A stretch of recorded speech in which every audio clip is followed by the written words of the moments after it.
Olá, você acompanha agora os principais destaques internacionais dos últimos dias. E uma boa notícia para os programas de vacinação. O Comitê de Medicamentos Humanos da Agência Europeia de Medicamentos estendeu o prazo de armazenamento da vacina contra a Covid da Pfizer-BioNTech em temperatura normal, como a de geladeiras comuns, de 5 para 31 dias. A alteração facilita o manuseio do imunizante em centros de vacinação. A orientação prévia era de que o período de armazenamento sobre refrigeração dos frascos fechados do imunizante fosse de 5 dias.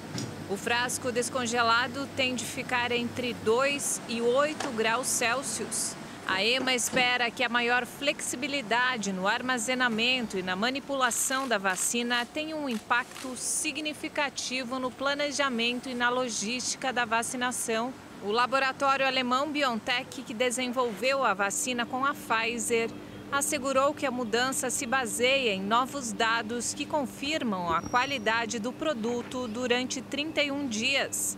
A alta eficácia da vacina Pfizer contra a Covid tem sido prejudicada pela dificuldade de armazenamento e transporte do imunizante sob condições de extremo frio, ou seja, 70 graus negativos.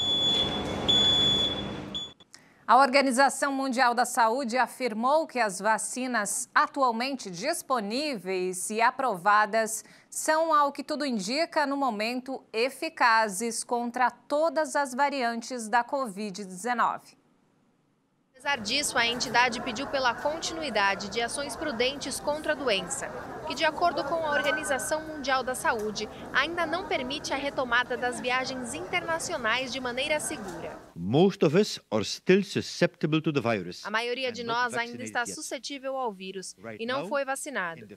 Agora, diante de uma ameaça contínua e novas incertezas, precisamos continuar a exercitar a cautela e repensar ou evitar viagens internacionais.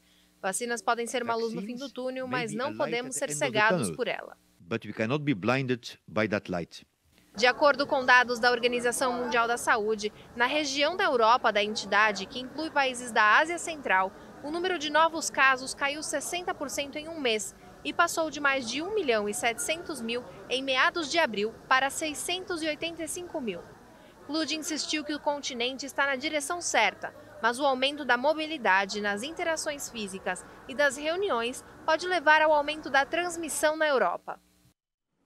Os representantes dos 27 Estados-membros da União Europeia chegaram a um acordo que permite a entrada de viajantes procedentes de países de fora do bloco que já estão totalmente vacinados. O objetivo é aquecer as viagens antes da temporada de verão. Diante da proximidade da temporada de verão, os embaixadores dos países membros aprovaram uma recomendação da Comissão Europeia, mas a aplicação não é obrigatória. Os embaixadores da União Europeia concordaram em atualizar a abordagem para viajar de fora do bloco. O Conselho agora recomendou aos Estados-membros aliviar alguma das restrições atuais, em particular para aqueles vacinados com uma vacina autorizada pela União Europeia. Um dos pontos centrais do acordo é a flexibilização do nível de novas infecções. Para que o país seja considerado seguro e possa receber os viajantes, o número de casos de Covid-19 por 100 mil habitantes em um período de 2 semanas será aumentado de 25 para 75. Atualmente, as viagens não essenciais para o espaço da União Europeia são proibidas, à exceção de um pequeno grupo de países considerados seguros por seu baixo número de casos de Covid-19. E olha só, depois do Reino Unido e a Áustria, agora foi a vez da França flexibilizar as medidas de combate à Covid. O país reabriu áreas externas de cafés e museus após 6 meses de fechamento. Com mais de 108 mil mortes, a França é um dos países europeus mais afetados pelo coronavírus. Mas a situação de saúde melhorou após meses de restrições e da aceleração da campanha de vacinação. As autoridades se mostram confiantes com um retorno à vida normal, mas pediram que a população permaneça atenta. Apesar da chuva e da temperatura abaixo da média para o mês de maio, os cafés, bares e restaurantes voltaram a abrir suas áreas externas, com limitação de 6 pessoas por mesa e capacidade reduzida a 50%. Até mesmo o presidente Emmanuel Macron tomou um café com o primeiro-ministro Jean Castex em um estabelecimento próximo ao Palácio do Élysée. Estou muito feliz porque depois de tantos meses de confinamento queremos nos divertir um pouco. Estamos aproveitando porque nunca sabemos se vai voltar a ser como era antes. Nos dá muito prazer poder trabalhar, ver um pouco de vida de novo. É um prazer e um alívio. O toque de recolher noturno começará 2 horas mais tarde, às 9 da noite. A série de reaberturas marca a segunda etapa do plano de 4 fases anunciado no fim de abril por Emmanuel Macron. O plano deve prosseguir em 9 de junho, com a reabertura das áreas internas de cafés e restaurantes e capacidades maiores. O toque de recolher deve ter início às 11 da noite e a restrição deve acabar completamente em 30 de junho, caso a situação permita. Autoridades egípcias anunciaram que vão priorizar a vacinação de trabalhadores do turismo. Antes da pandemia, o setor representava 5% do produto interno bruto do país. O Egito decidiu dar prioridade aos trabalhadores do setor do turismo na vacinação contra a Covid-19. Dessa forma, vai ser anunciada a vacinação total dos trabalhadores de hotéis, negócios e restaurantes no sul do Sinai e no Mar Vermelho, destinos repletos de balneários que recebem 65% dos turistas que chegam ao país. A medida depois vai ser ampliada para outras regiões turísticas, como Luxor, Assuã ou a capital Cairo, onde estão os museus mais importantes do país e as famosas pirâmides de Gizé. Cerca de 2 milhões de pessoas trabalham no setor turístico do país, que representava 5% do produto interno bruto antes da pandemia. Em 2021, o país viu uma melhora na situação. Em abril, o Egito recebeu cerca de 500 mil turistas, mais que o dobro do que em janeiro e bem mais do que os 200 mil registrados mensalmente no segundo semestre do ano passado. Cerca de 1 milhão de doses de vacinas contra a Covid-19 foram aplicadas no Egito, que tem mais de 100 milhões de habitantes. Desde o começo da pandemia, mais de 245 mil casos de Covid-19 foram registrados, com 14 mil mortes. A recente escalada de violência entre Israel e o Hamas, o grupo extremista que controla a faixa de Gaza, atraiu novamente as atenções do mundo para um conflito que se arrasta por décadas, misturando política e religião. Mas a tragédia diária dos confrontos não é a única ameaça mortal à faixa de Gaza. Deslocados podem se tornar focos perigosos de coronavírus no território ocupado. Na faixa de Gaza, muitos são obrigados a sair de casa levando apenas a roupa do corpo, sem sequer lembrar de usar uma máscara para se proteger do coronavírus. Diante das bombas, a pandemia não parece mais uma ameaça urgente para as pessoas do território ocupado. Para evitar o coronavírus, precisamos ficar em casa, mas durante uma guerra não é possível. A guerra não tem abrigo, agora estamos em uma escola, mas com medo da guerra e dos bombardeios.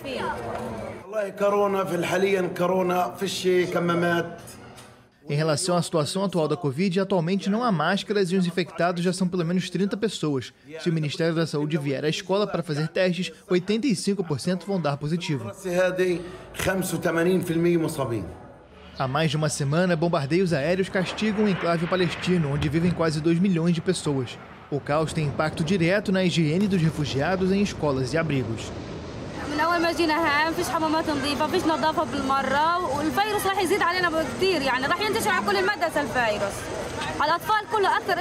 Desde que viemos para cá, não há banheiros limpos nem higiene. O vírus vai se espalhar por toda a escola. O vírus vai se espalhar principalmente entre as crianças devido à falta de higiene nas salas de aula e nos banheiros.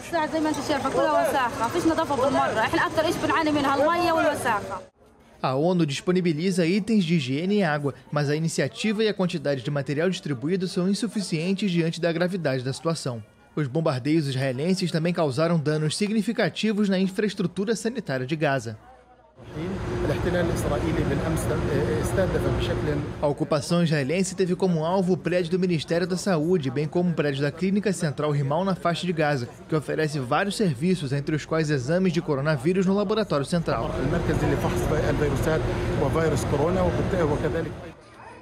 Antes da ofensiva, as autoridades de Gaza realizavam uma média de 1.600 exames de diagnóstico por dia. Os resultados positivos giravam em torno de 28%, uma das taxas mais altas do mundo. Desde o início da atual escalada de confrontos, em 10 de maio, e segundo a OMS, foram contabilizados 9.000 casos de coronavírus. No total, a faixa de Gaza registrou 986 mortes e mais 105.000 infecções a contar do início da pandemia de Covid-19. E segundo as Nações Unidas, o conflito entre Israel e Palestina já causou o deslocamento de mais de 52.000 pessoas. As novas tensões também reavivam as velhas batalhas por moradia em Rafah, a cidade mista onde vivem judeus e árabes ao sul de Tel Aviv. Os policiais tentam frear a violência que estourou em Rafah e em toda Israel entre a maioria judia e os árabes, que formam uma minoria de 20%. Sinagogas, mesquitas, cemitérios, um teatro, restaurantes e automóveis têm sido atacados e o medo entre os moradores vem aumentando. Queimaram o carro do meu amigo à noite, sem razão, estava estacionado em casa, uma selva. É bastante apavorante viver aqui, mas ainda assim acabamos de comprar algumas coisas no supermercado. Não me sinto seguro, acho que a polícia não está fazendo bem seu trabalho. Apesar da recente hostilidade, as tensões em Rafah já existem há bastante tempo.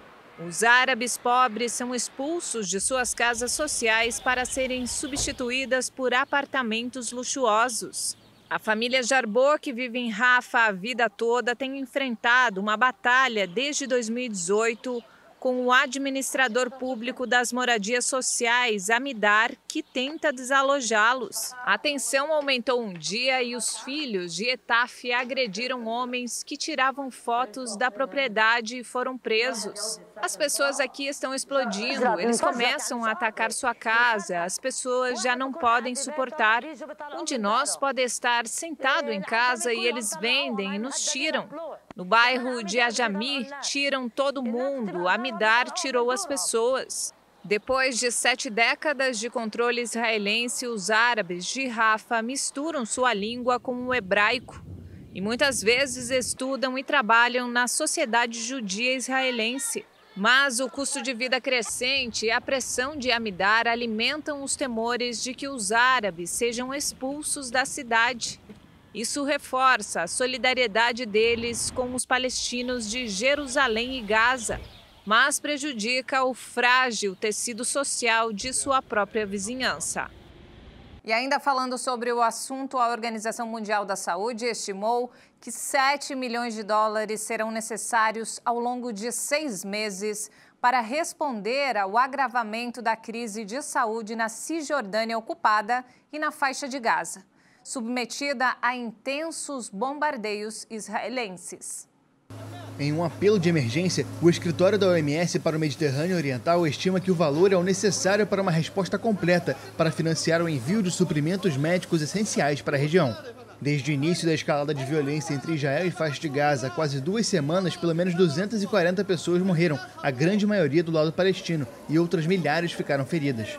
A OMS considerou que o envio aos territórios palestinos de material para cirurgias de traumatologia e para combater a Covid-19 é urgente. Em Gaza, o único laboratório que realizava testes para a Covid-19 foi atingido na segunda-feira por um ataque israelense. De acordo com o Ministério da Saúde, os bombardeios em curso atualmente não permitem que as equipes acompanhem as pessoas infectadas pela Covid-19 ou que deem continuidade à campanha de vacinação. E nos Estados Unidos, a promotora do estado de Nova York confirmou que o conglomerado familiar do ex-presidente dos Estados Unidos, Donald Trump, é alvo de uma investigação criminal. Até agora, a promotora só havia informado a respeito de uma investigação civil, sem o risco de indiciamento ou prisão em caso de condenação, sobre possíveis fraudes fiscais ou bancárias na holding familiar do republicano. Mas agora a investigação é no âmbito criminal. O promotor de Manhattan, Cyrus Vance, obteve 8 anos de declarações de impostos e documentos contábeis de Trump, que sempre se recusou a publicar os seus impostos, após uma longa batalha judicial que chegou na Suprema Corte. Os promotores suspeitam que Trump e sua organização, que não é de capital aberto e por isso não é obrigada a divulgar a sua contabilidade, inflacionaram ou reduziram artificialmente o valor de algumas propriedades para obter empréstimos bancários ou reduzir impostos. A organização reúne centenas de empresas com a marca Trump, de hotéis a campo de golfe.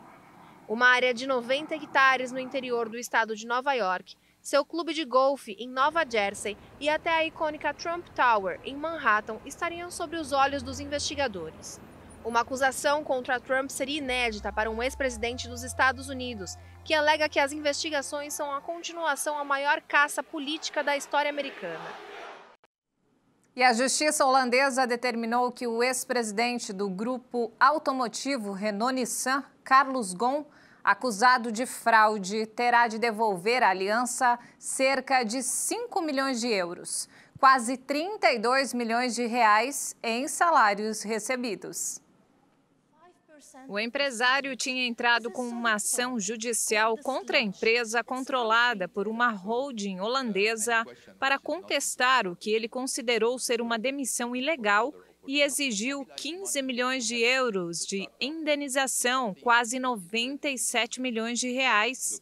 O Tribunal de Amsterdã considerou, no entanto, que não havia contrato entre a empresa e o magnata do setor automotivo. A corte esclareceu que o contrato anterior, iniciado em julho de 2012, havia expirado em abril de 2018 e que Ghosn teria que reembolsar os salários que recebeu entre abril e novembro de 2018. O libanês franco-brasileiro foi preso em novembro de 2018 no Japão e foi processado por 4 acusações, 2 por renda diferida não declarada e outras 2 por quebra de confiança agravada. Ghosn sempre declarou ser inocente e denunciou uma conspiração fomentada por alguns executivos da montadora japonesa para derrubá-lo. Depois de meses detido no Japão, foi solto sob fiança e fugiu para o Líbano. E agora vamos falar sobre esporte. Olha só, os Jogos Olímpicos terão quase o dobro de médicos voluntários para a realização do evento. De acordo com o comitê organizador, os profissionais da saúde trabalharão em consultórios na Vila dos Atletas. Em um comunicado, o grupo de médicos se colocou em oposição à realização dos Jogos e afirmou que não há como garantir a segurança das competições. O sindicato representa médicos titulares nos hospitais e é uma das várias associações de saúde que existem no Japão. O país asiático enfrenta atualmente a 4ª onda de infecções pelo vírus e diversas regiões se encontram em estado de emergência. Os sistemas hospitalares estão novamente sob pressão e os profissionais da saúde denunciam repetidamente a falta de funcionários para o atendimento dos pacientes. Nos últimos dias, vários governadores de províncias japonesas indicaram que não vão reservar leitos hospitalares para atletas que eventualmente contraírem a doença. Há 10 semanas da abertura dos Jogos, grande parte da opinião pública permanece contrária à realização do evento. Pesquisas mostram que a maioria dos japoneses deseja um novo adiamento ou até o cancelamento dos Jogos Olímpicos. E o programa espacial chinês conseguiu uma importante vitória ao pousar um pequeno robô teleguiado na superfície de Marte. A aterrissagem aconteceu em uma área denominada Planície Utopia, no hemisfério norte do planeta vermelho. Horas mais tarde, o aparelho enviou uma saudação na rede social chinesa Weibo. Pequim lançou no final de julho do ano passado a missão não tripulada Tianwen-1. A missão tem uma sonda orbital que gira em torno do planeta, um módulo de aterrissagem que pousou em Marte e o robô teleguiado chamado de Zhurong. Com mais de 240 quilos, o robô deve fazer uma análise do solo, da atmosfera, tirar fotos e cartografar o planeta, além de buscar sinais de vidas passadas. A China já tinha tentado enviar uma sonda a Marte em 2011, em uma missão conjunta com a Rússia, mas fracassou e Pequim decidiu seguir sozinha nas missões espaciais. E ainda falando sobre a China, olha só, o país agora está vacinando quase 14 milhões de pessoas por dia, o ritmo mais rápido do mundo. E para manter sua vantagem no combate à Covid-19, vale tudo. Distribuir ovos grátis, cupons de desconto e até um rap para quem ainda reluta em se vacinar contra a doença. A música tem um refrão insistente que não deixa dúvidas. Vacine-se rapidamente. O vídeo foi publicado nas redes sociais pelo Ministério de Saúde da província de Sichuan e nas primeiras horas já recebeu muitas curtidas. De acordo com uma contagem da agência France Press, a China administrou mais de 420 milhões de doses à sua população. Embora o número pareça impressionante, a campanha de vacinação demorou a se expandir, travada por uma situação epidemiológica controlada e pela falta de senso de urgência por parte da população. Em meados de maio, cerca de 30% dos chineses haviam recebido a primeira das 2 doses da vacina. As autoridades estão tentando acelerar a campanha com o objetivo de vacinar 40% dos moradores até junho. E para isso recorrem a várias estratégias.